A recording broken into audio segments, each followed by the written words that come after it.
This isn't a video that's going to make you laugh. It's not even a video that's going to entertain you. This is the gospel of Jesus Christ. What we're called to spread, what we're called to share.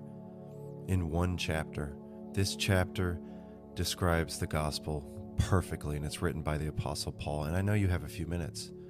Listen to every single word. Send this to people. This is what it's all about, and this helps us understand the gospel perfectly. Listen to each word. Romans 6. Well then, should we keep on sinning so that God can show us more and more of his wonderful grace? Of course not. Since we have died to sin, how can we continue to live in it?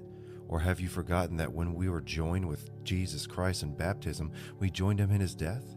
For we died and were buried with Christ by baptism, and just as Christ was raised from the dead by the glorious power of the Father, now we also may live new lives. Since we have been united with him in his death, we will also be raised to life as he was. We know that our sinful selves were crucified with Christ so that the sin might lose its power in our lives.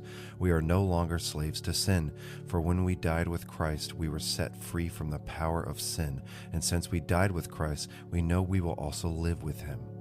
We are sure of this because Christ was raised from the dead, and he will never die again. Death no longer has any power over him. When he died once to break the power of sin. But now that he lives for the glory of God. So you also should consider yourselves to be dead to the power of sin and alive to God through Christ Jesus.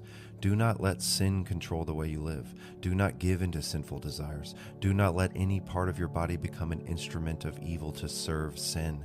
Instead, give yourselves completely to God, for you were dead, but now you have new life. So use your whole body as an instrument to do what is right for the glory of God. Sin is no longer your master, for you no longer live under the requirements of the law. Instead, you live under the freedom of God's grace. Well then, since God's grace has set us free from the law, does that mean we can go on sinning? Of course not. Don't you realize that you become the slave of whatever you choose to obey? You can be a slave to sin, which leads to death, or you can choose to obey God, which leads to righteous living. Thank God, once you were slaves of sin, but now you wholeheartedly obey this teaching we have given you. Now you are free from your slavery to sin, and you have become slaves to righteous living. Because of the weakness of your human nature, I am using the illustration of slavery to help you understand all of this. Previously, you let yourselves be slaves to impurity and lawlessness, which led ever deeper into sin.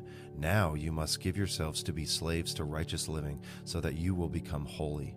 When you were slaves to sin, you were free from the obligation to do right. And what was the result? You are now ashamed of the things you used to do, things that end in eternal doom. But now you are free from the power of sin and have become slaves of